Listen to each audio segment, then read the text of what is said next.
John McEnroe with us on TC Live.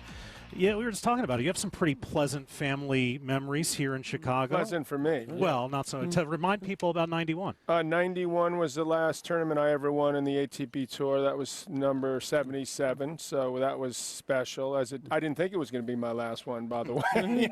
I thought I had bigger and better things ahead, but it turned out that this guy that I played, who turned out to be my brother in the final of all people, we played a tight match at 5-4 in the third. The phone rang, some phone in the audience, and I said, tell my mom, I think my mom's calling.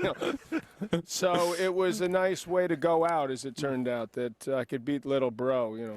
It's not easy to play your brother or sister in big events. I never played him in a major like Serena and Venus played so many times, but to me, it was incredibly difficult. Like, if I lose to my brother, Thanksgiving's going to suck. But why would I feel that way when I love my brother? I can never figure that. If I'm going to lose to someone, it should be my brother, right? But that's not how I felt for some reason. Now you're back in town for the Laver Cup. One of the enduring images of 2017 Laver Cup, I thought, was when you got in Jack Sock's face. I mean, anyone who wondered how seriously players and coaches were going to take this event, all they had to do was see you on the sidelines talking to Jack Sock last year. And I'm wondering, after that pep talk, Jack went on one of the best runs of his career, but I'm wondering if you remember that. And we haven't spoken all year. Well, I was going to say, what are you going to say? What are you going to say to him this year? What are you going to say to him this year? I've got this opportunity to do you remember that, solidify next year as a captain if I can do it. Get your work cut out for you. You remember what you said to him, though? Because it really did seem to have an impact on his game. I think it was his birthday.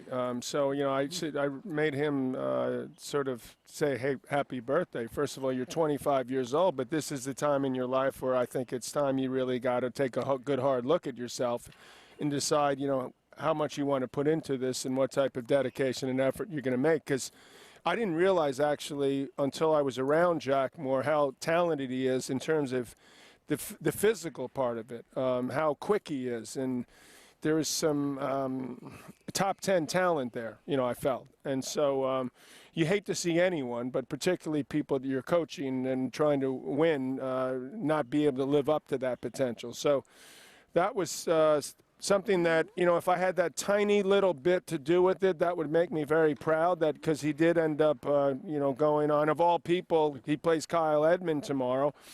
And that's really where it all turned around, because he was down 5-1 in the first round. And I remember sort of looking at that match. I was watching from the States and thinking, God, it looks like Jack's, he's let it go, like mentally a little bit again. And then all of a sudden, he was calling for treatment, and it was like the season's over. Right. Look up, I go off for a half hour because I was at my tennis academy, look at the programs. I come back, Jack's come back and won. Yeah. I go, you know something? Maybe he can win this thing. The other guy that you seemed to get through to last year during Laver Cup was KYRGIOS. And I forget, one of our staff, who will remain unnamed, once said, I'd pay a lot of money to watch that guy and a lot of money not to coach that guy. And somehow you seem to get through to him. He's a mercurial character. He's immensely talented. What do you think of Nick, and do you think he has a chance to still fulfill all that potential he has? That's the, anywhere from $1 to $100 million question. Whether or not Nick can live up to what, he could be capable of. Nick's a great kid, actually. Getting to know him, he's, people like him around the circuit. And he's actually a great team player. He was one of the guys that sort of spurred us on and energized us, and he's there supporting the players, and that's a good thing. And I feel like in certain ways the pressure's off Nick when he's out there as part of a team as opposed to being out there by himself. When he's out there by himself, and I can't swear to this, but I've seen it enough. He's out there and he's got a lot of pressure that he's put on himself, the expectations.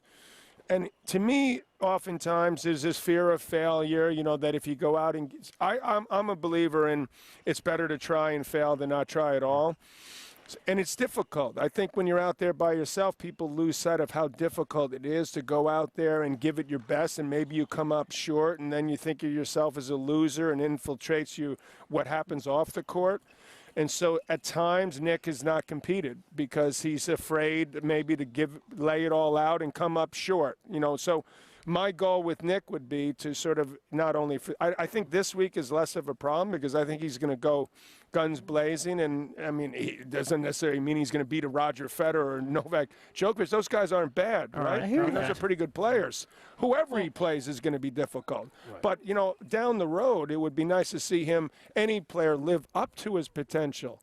Let's broaden that from Nick. I mean, how are you going to beat these guys? I don't know if Bjorn feels like he's defending a title here, but, you know, he, rankings-wise, has an awfully tough roster. And I don't know what you tell your team here, but if you look at who's on both teams and you add up the rankings, the team on the left from Europe would seem on paper to be the favorites. What are you going to do? Well, there's no question. You got the greatest player that ever lived. Novak's one of the 4 or 5 ever. You know, we're not talking about just great now.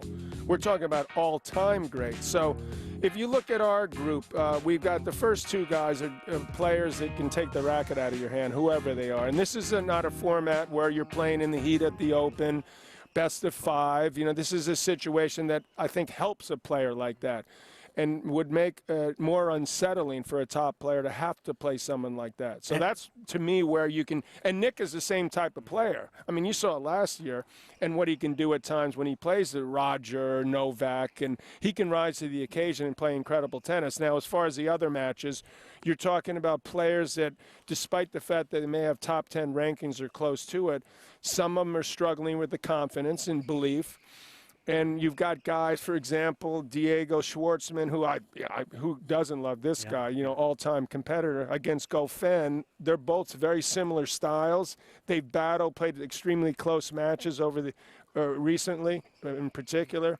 So it's tough to call for those ones. And, you know, you got a guy like Jack Sock, and he's playing Kyle Edmund. Well, neither one of those guys is brimming with confidence right now in the singles court. Jack's the best doubles player in the world, so he's going to help us in the doubles court. You know, you should really think about getting into this tennis commentary Yeah, thing. You're you pretty seem good to at know it. your way around this. You know, I was thinking of doing it at the seniors tour. You know, yeah, there's this I think you Courier tour that I was thinking maybe. You should keep playing on that Because I'm one. thinking this last couple matches coming October 4th. And, oh, no, it's not live. We're not live anymore, It's right? okay. We'll have it at the end But of in the year. meantime, let's look at the Laver Cup. How many things can John promote all at once? How much time do I got? We're out of time, but we've got a pretty good seat. We You thank got John it. for being Thanks here, for and having we'll me. follow him all weekend on Tennis Channel. These are